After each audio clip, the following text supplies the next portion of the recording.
ایک بار پھر آپ کو لیے چلتے ہیں۔ پارلیمنٹ کا مشترکہ اجلاس شروع ہو چکا ہے اور اس وقت صدر مملکت ممنون حسین خطاب کر رہے ہیں۔ ہماری جمہوریت آزمائش کی گھاٹیوں سے بھی گزری ہے اور قوم کے عزم کے بدولت اس نے بڑے بڑے مارکے بھی سر کیے ہیں، جس کے نتیجے میں ہماری پارلیمنٹ کا اپنا حقیقی مقاصد کے حصول کی طرف کامیابی سے سفر جاری ہے۔ یہ عہد اس اعتبار سے بہت معنی خیز ہے کہ بے شمار مشکلات کے باوجود پارلیمنٹ نے اپنی فیصلہ کن حیثیت سے نہ صرف برقرار رکھی بلکہ انتہائی شدید سیاسی اختلافات کے باوجود قومی اتحاد کی سب سے بڑی علامت بن کر ابھری۔ تاریخ میں اس کا یہ کردار ہمیشہ یاد رکھا جائے گا، جس پر میں آپ سب کو اور پاکستانی قوم کو دل کی گہرائی سے مبارکباد دیتا ہوں۔ سیاسی و مالی ریشہ دوانی کے معاملات ہوں، قومی سلامتی کے بارے میں شکوک و شبہات یا پیچیدہ نوعیت کے دیگر مسائل، ان سب کی بنیاد ماضی کے حالات، غلط فیصلے اور وقتی مقاصد کے لیے اختیار کی گئی پالیسیاں رہی ہیں۔ عمومی رویہ یہ ہے کہ اس طرح کے مسائل کی تمام تر ذمہ داری مخالفین پر عائد کر کے انہیں زیر کرنے کی کوشش کی جائے۔ ہمارے بیشتر سیاسی مسائل کی بنیادی وجہ یہی رہی ہے۔ اس طرح کا طرز عمل قوموں کو آگے بڑھنے سے روکتا ہے۔ اس لیے ضروری ہے کہ قوم کی ترقی و خوشحالی کے عظیم مقاصد کے پیش نظر سیاسی عمل کو انفرادی و گروہی مفادات سے آزاد کر دیا جائے اور دلوں میں وسعت پیدا کی جائے۔ سورہ حشر میں فرمایا گیا، جو لوگ دل کی تنگی سے بچا لیے گئے وہی فلاح پانے والے ہیں۔ مجھے اللہ کی ذات سے پوری امید ہے کہ وہ نیک نیتی کے ساتھ اختیار کیے گئے اس طرز عمل میں برکت پیدا فرمائے گا اور ہم مسائل کی گرفت سے نکل کر ترقی کی راہ پر گامزن ہو سکیں گے۔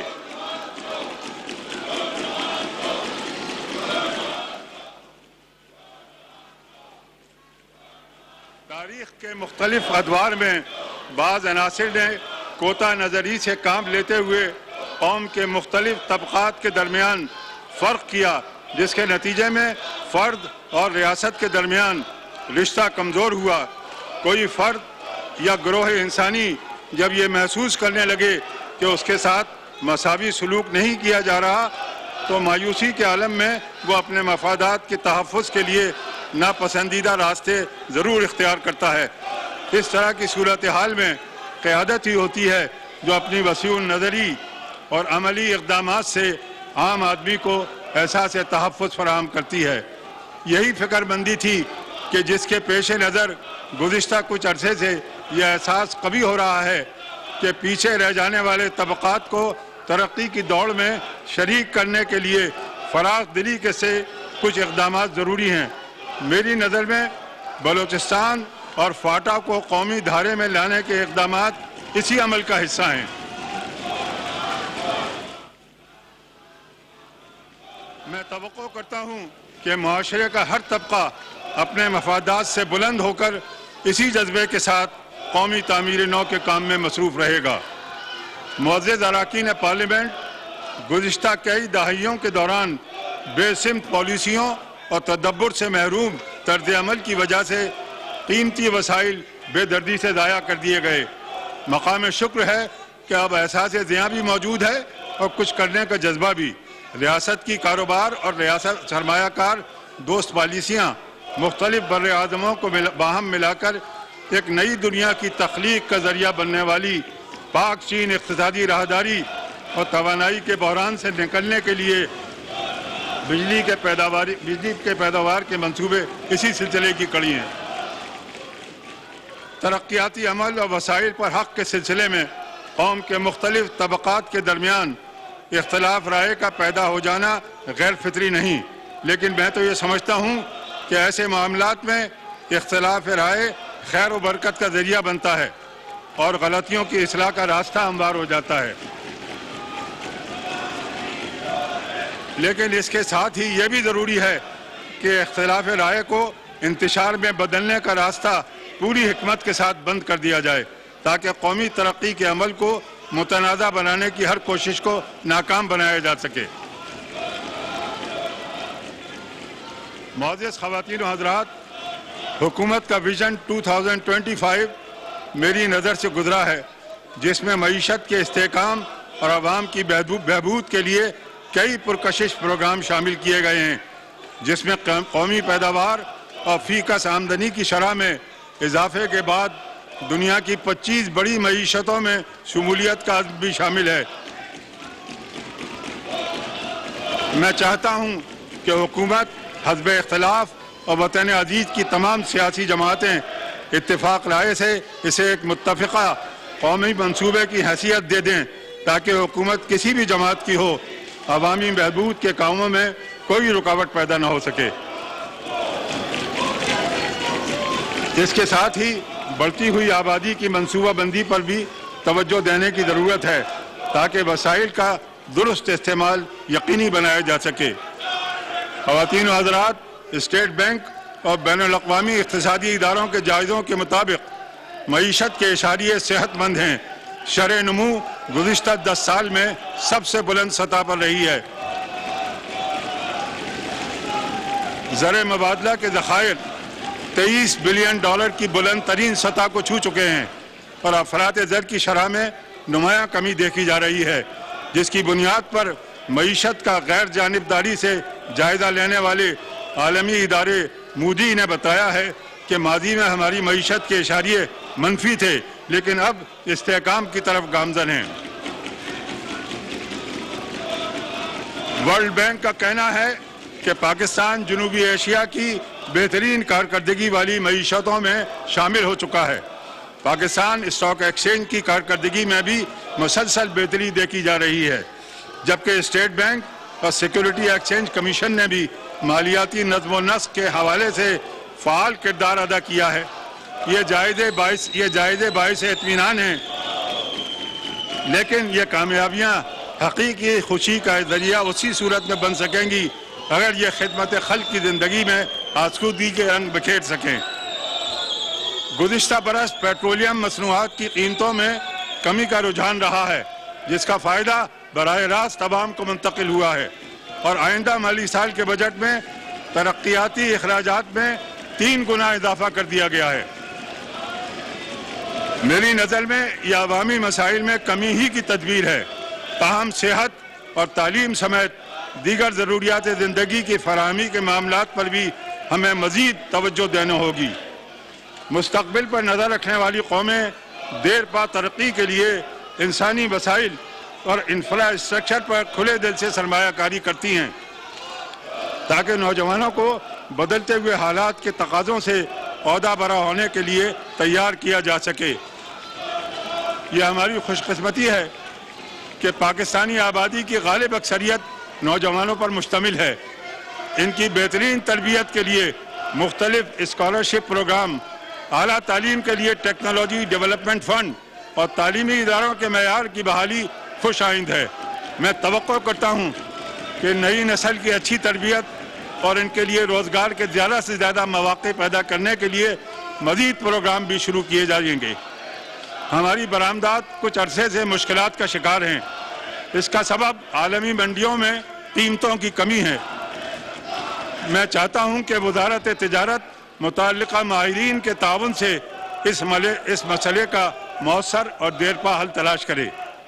برآمدات کے ضمن میں دفاعی پیداوار کے شعبے کی کارکردگی نمایاں طور پر بہتر رہی ہے۔ ہماری دفاعی مصنوعات نہ صرف معیاری بلکہ کم قیمت بھی ہیں، جو مارکیٹ کو آسانی کے ساتھ متوجہ کر سکتی ہیں۔ ہمیں اپنی صلاحیت سے مزید فائدہ اٹھانے کے لیے مارکیٹنگ کی جدید تکنیک اختیار کرنی چاہیے۔ غربت کے خاتمے کے لیے قومی سطح پر سخت محنت کی ضرورت ہے۔ اس سلسلے میں BISP کے زیر اہتمام سنجیدگی سے کام ہوا ہے۔ مجھے خوشی ہے کہ اس کے بجٹ میں بھی 3 گنا اضافہ کیا گیا ہے۔ میری خواہش ہے کہ خواتین کو بااختیار بنانے کی کوششوں کے ساتھ تربیت کے ذریعے ان کی صلاحیتوں میں بھی اضافے کے لیے منصوبہ بندی کی جائے۔ گزشتہ برس ہیلتھ انشورنس اسکیم جاری کی گئی۔ علاج و معالجے کی سہولتیں عام کرنے کے ضمن میں یہ ایک مفید منصوبہ ہے، لیکن میں سمجھتا ہوں کہ آبادی میں تیز رفتار اضافے اور محدود وسائل کی وجہ سے ملک میں طبی سہولتوں کی صورتحال قابل رشک نہیں رہی۔ دور دراز اور پسماندہ علاقوں پر دواخانوں اور ہسپتالوں کی موجودگی کے باوجود بعض لوگوں کی نااہلی کی وجہ سے طبی سہولتیں آسانی سے میسر نہیں آتی۔ اس لیے ضروری ہے کہ طبی نظم و نسق کو بہتر بنایا جائے اور بڑھتی ہوئی آبادی کی ضروریات پوری کرنے کے لیے مزید ہسپتال اور ہیلتھ یونٹس قائم کیے جائیں۔ نئی شاہراہوں کی تعمیر اور آمد و رفت کے بہتر ذرائع کے میسر آنے کی وجہ سے سفری سہولتوں میں اضافہ ہوا ہے۔ شہروں کے اندر ماس ٹرانزٹ سسٹم کی بہتری کے لیے میٹرو، گرین لائن اور ٹرین سروس اہمیت کی حامل ہے۔ مجھے خوشی ہے کہ ان منصوبوں کی توسیع کراچی تک ہو چکی ہے۔ آزاد جموں اور کشمیر، فاٹا، گلگت بلتستان کے پسماندہ علاقوں کو ملک کے دیگر حصوں کے برابر لانے کے لیے حکومت نے خطیر رقوم مختص کی ہیں، جو خوش آئند ہے تاکہ وطن عزیز کے تمام علاقے یکساں طور پر ترقی کر سکیں۔ زراعت معیشت میں ریڑھ کی ہڈی کی حیثیت رکھتی ہے، اس لیے ضروری ہے کہ اس شعبے کی ترقی اور کسانوں کی حالت زار میں بہتری کے لیے مسلسل اقدامات کیے جائیں۔ کھاد سمیت دیگر ضروری اشیاء کی کم قیمت پر فراہمی کی کوششیں اطمینان بخش ہیں، لیکن اس شعبے کو سب سے بڑا چیلنج موسمیاتی تبدیلیوں سے ہے۔ میں چاہتا ہوں کہ وفاقی اور صوبائی حکومتیں ایک مشترکہ حکمت عملی کے تحت کام کریں۔ یہ مسئلہ چونکہ عالمگیر حیثیت اختیار کر چکا ہے، لہذا اس پر قابو پانے کے لیے دنیا بھر میں کیے جانے والے تجربات سے فائدہ اٹھانے کی منصوبہ بندی کی جائے۔ ہماری معیشت کو ایک بڑا ضعف توانائی کے بحران سے بھی پہنچا ہے، جس پر ماضی میں توجہ نہیں دی گئی۔ حال ہی میں بجلی کی پیداوار کے کئی بڑے منصوبے مکمل ہوئے ہیں، جبکہ چند اہم منصوبوں پر کام جاری ہے، جن کی تکمیل کے بعد بجلی کی پیداوار شروع ہو جانے سے ہمارا یہ مسئلہ مکمل طور پر حل ہو جائے گا انشاءاللہ۔ پیداوار میں اضافے اور نئے منصوبوں پر پیش رفت ایک بڑی کامیابی ہے، لیکن بجلی کی تقسیم کی مینجمنٹ پر کڑی نگاہ رکھنے کی ضرورت ہے تاکہ اس طرح کی صورتحال آئندہ کبھی پیدا نہ ہو سکے جس کا مظاہر حالیہ موسم گرما میں دیکھنے کو ملے ہیں۔ گزشتہ برس میں نے تجویز پیش کی تھی کہ بجلی کی پیداوار میں اضافے کے لیے گلگت بلتستان کی صلاحیت سے فائدہ اٹھانے کے لیے اس علاقے کو نیشنل گرڈ سے منسلک کر دیا جائے۔ مجھے خوشی ہے کہ اس سلسلے میں بامعنی پیش رفت ہوئی ہے اور علاقائی گرڈ کی تعمیر کے لیے خطیر رقم مختص کی گئی ہے۔ میری خواہش ہے کہ اس کے پہلو بہ پہلو نیشنل گرڈ کے سلسلے میں بھی ابتدائی کام ابھی سے شروع کر دیا جائے تاکہ جب دیامر بھاشا، داسو اور بونجی ڈیموں کی تکمیل کے بعد بجلی کی پیداوار شروع ہو جائے تو اس کی ترسیل میں کوئی رکاوٹ پیش نہ آئے۔ معزز اراکین پارلیمنٹ، اللہ تعالیٰ نے پاکستان کو بے پناہ قدرتی حسن سے نوازا ہے، جن میں قدرتی مناظر، دنیا کے قدیم ترین تہذیبی آثار اور مذہبی سیاحت کے عظیم الشان مقامات شامل ہیں، لیکن بدقسمتی سے یہ شعبہ توجہ سے محروم رہا ہے۔ حالانکہ سیاحت کے اداروں کو متحرک کر کے معیشت کو مضبوط بنایا جا سکتا ہے۔ میں توقع کرتا ہوں کہ حکومت اس معاملے پر فوری توجہ دے گی، کیونکہ امن و امان کی بہتر ہوتی ہوئی صورتحال کے بعد دنیا بھر سے سیاحوں کے بڑے پیمانے پر آمد متوقع ہے۔ اس لیے ضروری ہے کہ وطن عزیز کے سیاحتی مقامات پر سہولیات میں بھی مرحلہ وار اضافہ کیا جائے۔ معزز اراکین پارلیمنٹ، بابا قوم قائد اعظم محمد علی جناح نے فرمایا تھا کہ پاکستان کی خارجہ پالیسی اقوام عالم اور خاص طور پر ہمسایہ ممالک سے دوستی، امن، غیر جانبداری اور محروم لوگوں کی اخلاقی مدد کے اصولوں پر استوار ہوگی اور دنیا کے کسی بھی ملک کے خلاف ہمارے جارحانہ عزائم نہیں ہوں گے۔ پاکستان کے اس عزم کا اظہار اقوام متحدہ کے امن مشنز میں ہمارے بے مثال عملی کردار سے بھی ہوتا ہے۔ پاکستان روز اول سے اسی پالیسی پر گامزن ہے اور عالمی امن و استحکام اور ترقی کے لیے اقوام عالم، خاص طور پر ہمسایہ ممالک کو دعوت دیتا ہے کہ وہ معاشی تعاون کے زرعی اصول پر ایک دوسرے کا ہاتھ تھام لیں تاکہ علاقائی کشیدگی کا خاتمہ کر کے اقتصادی تعاون کو فروغ دیا جا سکے۔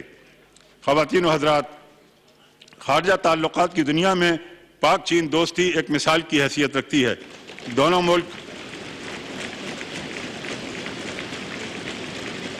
ملک زندگی کے مختلف شعبوں میں تعاون میں مسلسل اضافہ کرتے جا رہے ہیں۔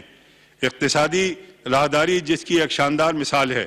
یہ منصوبہ نہ صرف پاکستان اور چین بلکہ خطے کے دیگر ممالک کے لیے بھی ترقی و خوشحالی کا ذریعہ بنے گا۔ اس سلسلے میں گزشتہ دنوں one belt one road forum میں ہماری شرکت بہت مفید ثابت ہوئی ہے، جس کے نتائج دور رس ہوں گے۔ ہم چاہتے ہیں کہ بھارت کے ساتھ تمام مسائل بات چیت کے ذریعے حل کیے جائیں، لیکن مجھے افسوس ہے کہ اس سلسلے میں ہماری پرخلوص پیشکش کا جواب اسی جذبے سے نہیں دیا گیا، بلکہ خطے میں جاسوسی اور تخریب کاری جیسی ناپسندیدہ سرگرمیوں کو فروغ دے کر حالات خراب کیے گئے، جس کا ثبوت پاک سرزمین پر بھارتی جاسوس کی گرفتاری اور اس کے اعترافی بیان سے ملتا ہے۔ پاکستان اور بھارت کے درمیان بنیادی اختلاف جموں اور کشمیر کا مسئلہ ہے، جو تقسیم بر صغیر کا نامکمل ایجنڈا ہے۔ ہمارے کشمیری بھائی بہن اور بیٹے بیٹیاں اپنے اس پیدائشی حق کے لیے سراپا احتجاج ہیں، جن پر وحشیانہ مظالم جاری ہیں۔ اپنے اس طرز عمل کی وجہ سے بھارت خطے کے امن و استحکام کی راہ میں سب سے بڑی رکاوٹ بن چکا ہے۔ مسئلہ کشمیر کا واحد حل اقوام متحدہ کی قراردادوں کے تحت استصواب رائے کا انعقاد ہے۔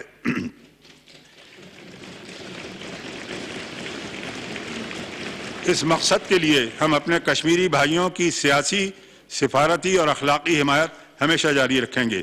بھارت لائن آف کنٹرول پر مسلسل جارحیت کا مظاہرہ کر رہا ہے، جس سے بے گناہ کشمیریوں کے جانی و مالی نقصان کا بڑے پیمانے پر سلسلہ جاری ہے۔ ہم بھارت کے اس جارحانہ طرز عمل کی شدید مذمت کرتے ہیں۔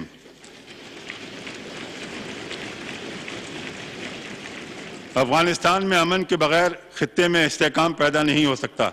اس مقصد کے لیے پاکستان نے مری مذاکرات کو ممکن بنایا اور ہارٹ آف ایشیا پروسیس میں خوش دلی سے حصہ لیا۔ دہشت گردی پر قابو پانے کے لیے ہم افغان قیادت کو دعوت دیتے ہیں کہ باہمی تعاون سے سرحدی نظم و نسق کو بہتر بنایا جائے۔ ہمیں اندازہ ہے کہ سالہ سال کی خانہ جنگی اور عدم استحکام کی وجہ سے ہمارے اس برادر ملک نے بے پناہ نقصان اٹھایا ہے۔ مشکل کی اس گھڑی میں پاکستان افغانستان کے ساتھ ہمیشہ شانہ بشانہ کھڑا رہا ہے۔ اپنے افغان بھائیوں کے لیے گزشتہ چند برسوں کے دوران خطیر مالی امداد اور 3000 افغان طلباء کو تعلیمی وظائف کی فراہمی بھی اسی سلسلے کی کڑی ہے۔ میں کل جو واقعہ افغانستان میں ہوا اس پر حکومت پاکستان اور پاکستان کے عوام کی طرف سے سخت افسوس کا اظہار کرتا ہوں، اور ان عوامل اور ان لوگوں کے لیے سخت مذمت کا اظہار کرتا ہوں کہ جنہوں نے کل کا واقعہ افغانستان میں کیا۔ ہم افغانستان کی حکومت اور افغانستان کے لوگوں کو پاکستان کے عوام اور پاکستان کی حکومت کی طرف سے اظہار یکجہتی کا اظہار کرتے ہیں۔ پاکستان کی طرف سے اپنے افغان بھائیوں کے ساتھ محبت کا یہ سلسلہ اس توقع کے ساتھ ہمیشہ برقرار رہے گا کہ آپ دیکھیں تو صحیح ربط محبت کیا ہے، اپنا افسانہ ملا کر میرے افسانے سے۔ وسط ایشیائی ممالک قریب ترین پڑوسی اور عقیدے و ثقافت کے اعتبار سے ہمارے دل سے قریب ہیں۔ توانائی کے ضروریات پوری کرنے کے لیے تاپی گیس پائپ لائن اور کاسا 1000 کے منصوبوں سے ہمیں بڑی توقعات وابستہ ہیں۔ ہم چاہتے ہیں کہ ان منصوبوں کی بروقت تکمیل اور خطے کے تمام ممالک سے باہمی تعاون میں اضافے کے لیے تندہی سے کام کیا جائے۔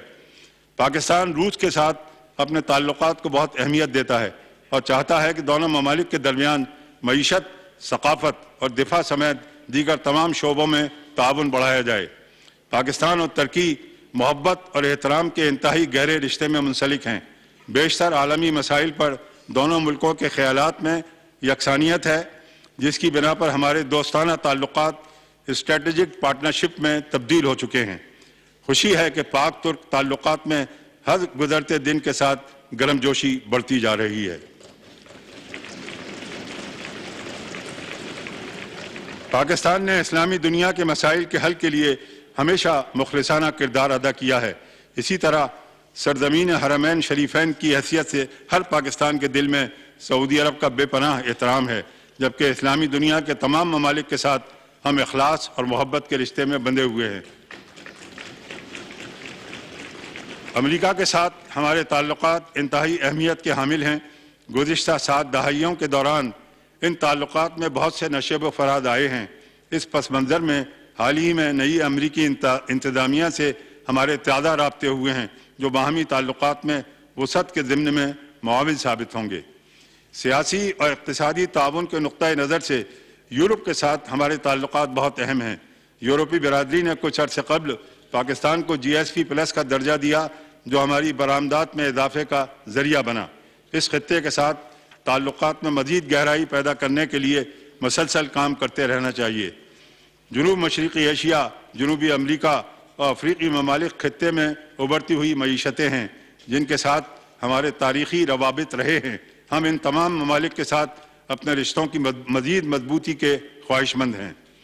پاکستان نے گزشتہ پارلیمانی سال کے دوران کئی اہم سفارتی کامیابیاں حاصل کی، جن میں ایک اقتصادی تعاون تنظیم کے 2 روزہ سربراہ اجلاس کا پاکستان میں انعقاد ہے۔ اس سے قبل انسداد دہشت گردی و بین الاقوامی جرائم اور منشیات کے پھیلاؤ کے خلاف کام کرنے والی شنگھائی تعاون تنظیم نے پاکستان کو مستقل رکنیت دینے کا فیصلہ کیا تھا۔ خارجہ تعلقات کے ضمن میں یہ کامیابیاں بے حد خوش آئند ہیں۔ پاکستان ایٹمی اسلحے کے عدم پھیلاؤ پر یقین رکھتا ہے۔ ہمارے ایٹمی اثاثے مکمل طور پر محفوظ ہیں، اس لیے ہم سمجھتے ہیں کہ پاکستان نیوکلیئر سپلائرز گروپ کی رکنیت کا بجا طور پر حقدار ہے۔ میں سمجھتا ہوں کہ اس سلسلے میں جلد اشیر پیش رفت ہوگی۔ یہ بدقسمتی ہے کہ گزشتہ برس بھارت کے منفی طرز عمل کی وجہ سے اسلام آباد میں سارک سربراہ کانفرنس منعقد نہ ہو سکی، جس سے سارک ممالک کے درمیان ترقی اور خوشحالی کے لیے باہمی تعاون میں رکاوٹ پیدا ہوئی۔ پاکستان سمجھتا ہے کہ اقوام متحدہ کو مزید مؤثر اور مفید بنانے کے لیے سلامتی کونسل میں اصلاحات ضروری ہیں، تاکہ تمام رکن اور خاص طور پر چھوٹے ممالک کی نمائندگی بھی اس ادارے میں ہو سکے۔ اس سلسلے میں ہمیں اپنی پیش رفت مسلسل جاری رکھنی چاہیے۔ معزز خواتین و حضرات، دہشت گردی کے خاتمے کے لیے طویل جنگ میں ہم نے غیر معمولی قربانیاں دی ہیں۔ اس جنگ کے دوران ہمارے ہزاروں ہم وطنوں اور محافظوں نے جان و مال کی قربانی دی۔ ہمیں ان جانباز سپاہیوں اور شہریوں پر فخر ہے۔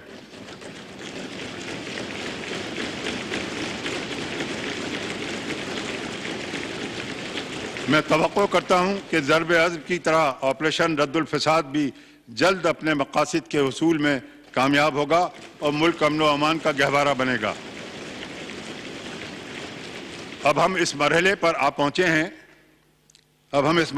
پہنچے ہیں کہ انتہا پسندی کے بچے کچے اثرات کے خاتمے کے لیے قومی بیانیہ پوری قوت سے پیش کیا جائے۔ اس مقصد کے لیے حکومت، پارلیمنٹیرینز، سیاسی جماعتوں اور علمی و تحقیقی اداروں کو فعال کردار ادا کرنا چاہیے۔ انتہا پسندی کے خاتمے کے سلسلے میں تعلیم کا کردار بہت اہم ہے۔ ہم یہ مقصد طبقاتی فرق میں بتدریج کمی اور اعلیٰ و معیاری تعلیم کے دروازے معاشرے کے ہر فرد پر کھول کر حاصل کر سکتے ہیں، تاکہ ہمارے نوجوان برابری اور ذہنی ہم آہنگی کے ساتھ اپنے گرد و پیش کا تجزیہ کر کے نئی دنیا کی تشکیل میں اپنا کردار ادا کر سکیں۔ مجھے خوشی ہے کہ ہمارے علمی و ادبی ادارے احیاء نو کے بعد قومی تاریخ و ادبی ورثہ ڈویژن کی قیادت میں انتہائی مفید کردار ادا کر رہے ہیں۔ اسی طرح شاعروں، ادیبوں اور فنکاروں کے مسائل کے حل کے لیے خطیر رقم پر مشتمل ایک انڈاؤمنٹ فنڈ بھی قائم کر دیا گیا ہے۔ میں توقع کرتا ہوں کہ ان سرگرمیوں میں مزید وسعت آئے گی اور ہم علمی قدروں کو فروغ دے کر منفی رجحانات کو شکست دینے میں کامیاب ہو جائیں گے۔ مختلف محکموں سے تعلق رکھنے والے ہمارے جواں ہمت کارکنوں نے اپنی محنت اور جانفشانی سے مردم شماری کا عمل مکمل کر دیا ہے۔ اس دوران چند ناخوشگوار واقعات بھی رونما ہوئے، جن میں کئی افراد شہید ہو گئے۔ قوم اپنے ان جانبازوں کو خراج عقیدت پیش کرتی ہے۔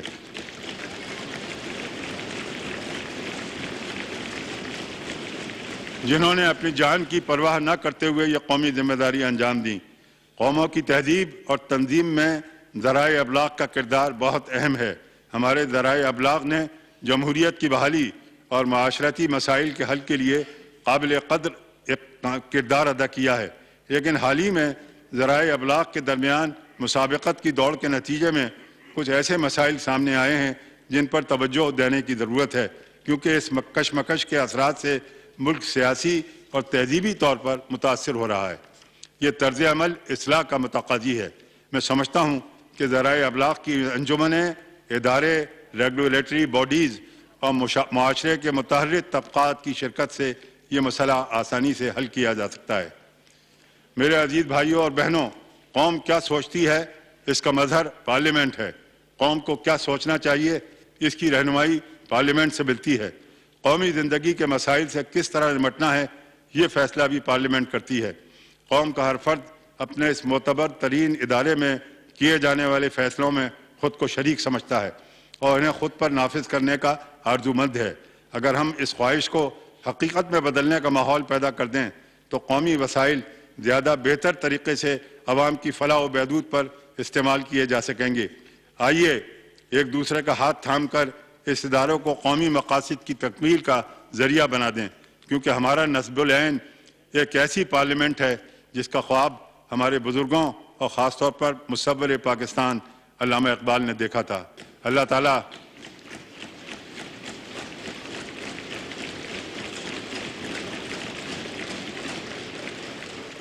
تعالیٰ ہم سب کو اپنی حفظ و امان میں رکھے۔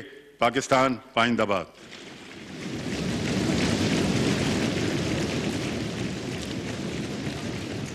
صدر مملکت ممنون حسین پارلیمنٹ کے مشترکہ اجلاس سے خطاب کر رہے تھے۔ انہوں نے کہا کہ گزشتہ دہائیوں میں وسائل کو بہت بے دردی سے استعمال کیا گیا، لیکن اب سیاسی تدبر موجود ہے۔ یہی وجہ ہے کہ وسائل کو سی پیک کے ذریعے بہترین طور پر استعمال کیا جا رہا ہے۔ انتشار پھیلانے کا راستہ بند کر دیا جائے گا تاکہ ملک میں ترقی کے راستوں کو رواں رکھا جا سکے۔ پاکستان دنیا کی 25 بڑی معیشتوں میں داخل ہونے جا رہا ہے، اسی لیے وسائل کے درست استعمال کو یقینی بنایا جائے گا۔ معیشت کا غیر جانبداری سے جائزہ لینے والے بین الاقوامی اداروں نے تسلیم کیا ہے کہ پچھلے 3-4 سالوں میں پاکستان کی معیشت میں بہتری آئی ہے۔ ہماری معیشت اب کشش رکھتی ہے اور اس کے ثبوت یہ ہیں کہ بیرونی سرمایہ کاری بڑھ رہی ہے۔ اختلاف رائے کا پیدا ہونا فطری عمل ہے۔ ڈیمز اور پاور پلانٹ سمیت دیگر توانائی کے منصوبوں پر تیزی سے کام جاری ہے تاکہ توانائی کی کمی کو جلد پورا کیا جا سکے۔ ہم خطے میں امن کے حامی ہیں، یہی وجہ ہے کہ ہم پرامن رہ کر اچھے تعلقات کو فروغ دینے کی بات کرتے ہیں۔ پاکستان